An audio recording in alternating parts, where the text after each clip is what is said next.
Mother.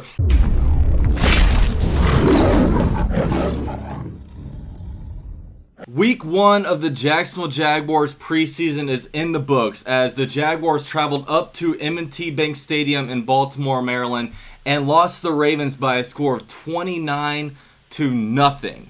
And I don't know what the worst part about this game was. I don't know if it was the offensive line play. I don't know if it was Tanner Lee's pick 6. I don't know if it was the lack of any kind of pass rush being generated. But I would say the LVP of this game has to go to the chin strap of Gardner Minshew, because I'm pretty sure in about 4 or 5 drives, the dude's helmet fell off about 3 times. So LVP goes to Gardner Minshew's chin strap. Now, in all seriousness, though, I do want to air some grievances with this because the Jaguars didn't play anybody this game. I mean, they sat I think 32 or 33 different players. Really, anybody, really 95% of the players that are going to have any impact on the 2019 season, if the team stays healthy, sat this game. And I've never seen the Jaguars do that in week 1 of the preseason. Now, granted, usually they do, they only let the starters play really like a drive. Like last season,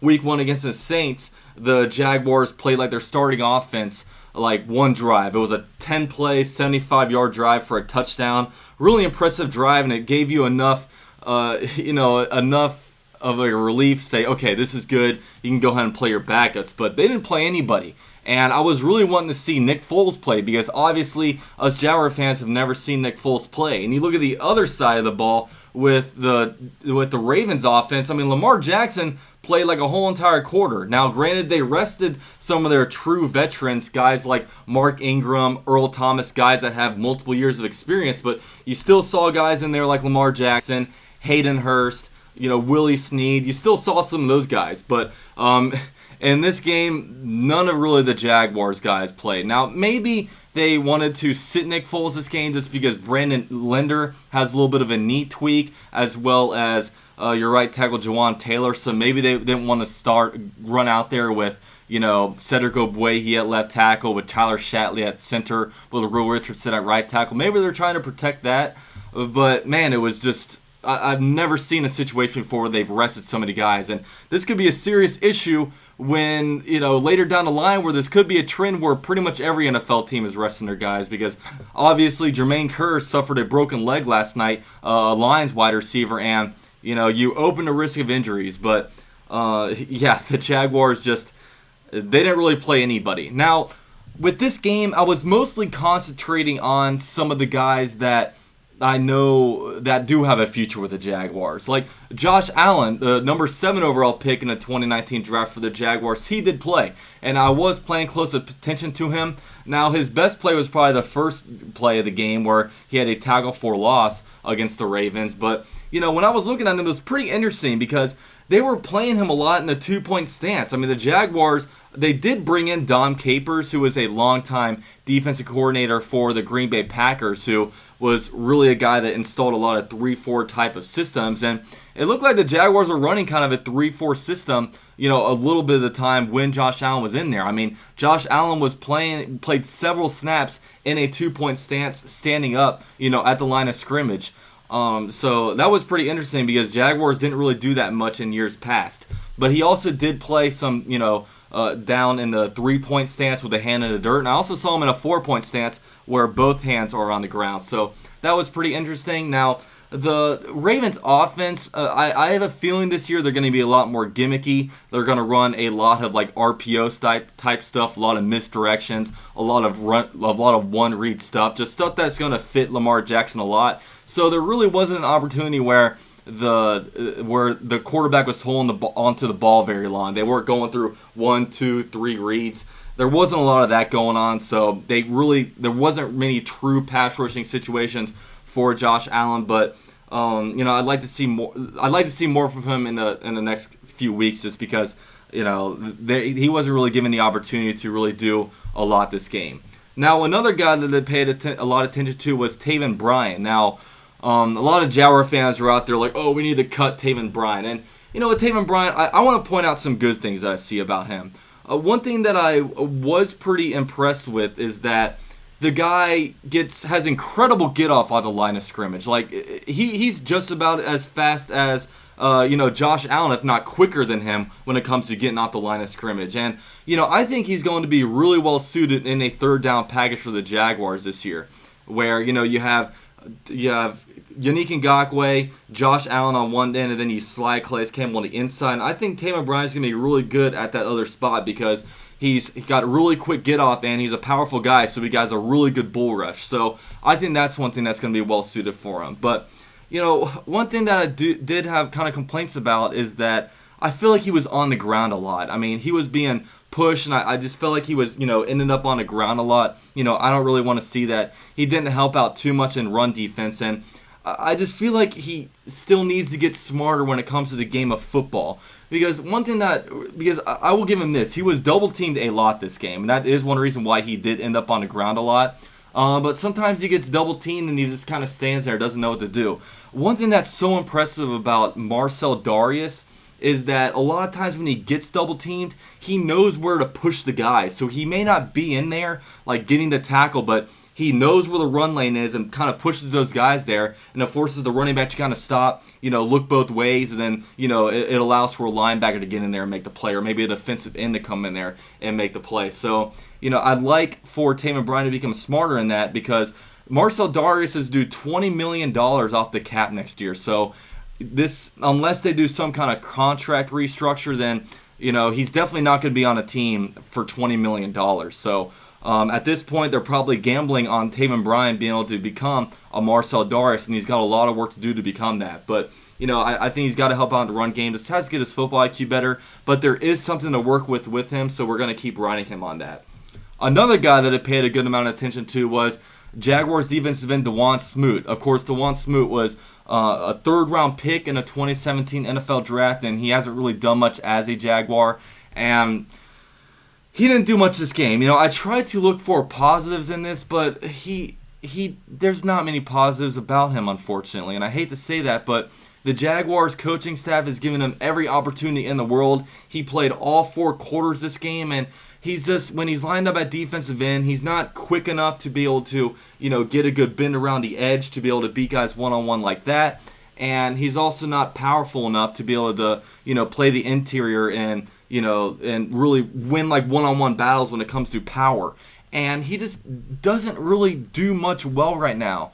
And it's very unfortunate. I mean, the opportunities that he does get when he does well is like, say the defensive tackle is, driving the guard into the tackle and he does kind of a stunt move to get in there and get pressure, but he's never winning his one-on-one battles, and there's a very good chance that he doesn't even make the roster this year. So he's definitely fine for a roster spot. The Jaguars will do everything they can to protect that draft pick, but at this point, there's a good chance that he's not going to be on a team. But other than that, I want to talk about the quarterback play. Obviously, Nick Foles did not play, so Gardner Minshew is in there. And, I'm a guy that I was never really very high on Gardner Minshew. I never really talked about that too much, but, I even made a video when we drafted him that I wasn't really that big on him, but I got so much hate in the comment section about how uninformed I am. I took down the video. But the things that concern me about Gardner Minshew is that, he's not an ideal size. He didn't play in a very pro-style set over in Washington State, whatever. And he's doesn't have very good arm strength. And really, the things that he does well is that he's very accurate in college and he was very mobile. But he wasn't accurate at all this game, and he also looked kind of slow out there when he was running around. So I don't see many good qualities in him right now. And him under center is just very, very awkward. Now, granted, our offensive line play obviously is not very good.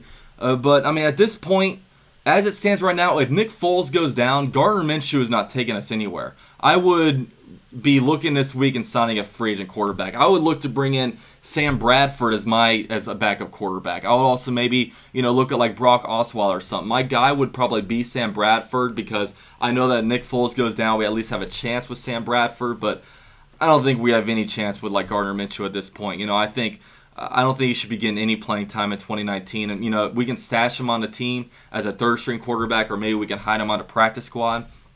But I don't have a lot of confidence in Gardner Minshew, and I definitely don't have confidence in Tanner Lee. Tanner Lee needs to be gone this week. I don't want to see him play anymore. And, Magoo, we can still keep trying him out during the, rest of the preseason and wash-up duty. But, man, at this point, if Nick Foles goes down, it's really looking like this team is in a lot of trouble. But, other than that, there were some, I do want to give some honorary mentions to guys like C.J. Revis. He had a pretty good game, especially in run defense. Also, Trey McBride. He had 3 receptions for, I think, 40-something yards, so he was pretty good. He flashed a little bit if any wide receiver did flash. DJ Chark did play a little bit. Now, there was one play right in the first drive where if Gardner Minshew delivered an accurate ball, he probably would have had like a 70-yard touchdown. So DJ Chark, it was good to see him play a little bit. He didn't really get much playing time at all in 2018 after he was kind of dealing with a little bit of injuries. His production wasn't very good, less than 200 yards receiving, so I was glad to at least see him play. And also Reichwell Armstead, the 5th-round pick out of Temple. I thought he showed some good things in there too. Some elusiveness. He's also got a little bit of power. So, behind better offensive line play, I would like to see more about what he could do. But, man, this preseason game obviously wasn't very good. It was much like watching the 4th preseason game of the year where you're watching a bunch of guys that aren't going to have really much impact, if any impact at all. And really with this game, I'm not freaking out about this preseason game. If we would have won 29-0, I would have been telling you guys, look, calm down.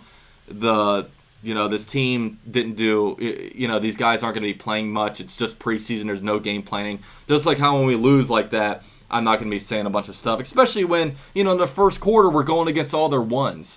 You know what I'm saying? So don't be freaking out too much about this. Don't be reading too much into it. We'll see. I'm hearing a lot of stuff about how apparently next week we might be resting a bunch of stars too, and it makes you wonder what the hell is this preseason all about? And the NFL is going to have a big-time dilemma coming up. So next week we have the Eagles. It's going to be the preseason home opener. It'd be nice to see maybe Nick Foles play against, his former team. But, with the way the preseason is going right now, we'll have to wait and see. I want to give a big shout out to everybody that tuned into my live stream last night. It was a ton of fun. I had anywhere between 100 to 150 people in there the whole entire time. So I'm going to be doing that every single time I don't go to a Jaguar game. I will be live streaming them. I want to give a quick shout out to Hunter Miller, who gave me a $2 super chat, and I didn't see it during the stream. He asked if I saw the podcast where Jalen Ramsey sat down with Taylor Lewan. No, I did not see that because I just wasn't interested in seeing that. So, but thank you for the $2 donation. Sorry I wasn't able to give you a shout out last night, but yeah, that was the kind of recap a little bit. Obviously, no game plan really went on. It's a preseason game. None of our stars played. Whatever. I do have a little bit concerned about the depth of the team. I have a feeling that we're going to be poaching a lot of linebackers off of the waiver wires, and we need to do something about the quarterback situation, the backup quarterback situation. I'll say that much. But thank you guys for watching the video. Drop a like. This is UC at Jaguar with JenJag.com, and I will see you guys in my next video.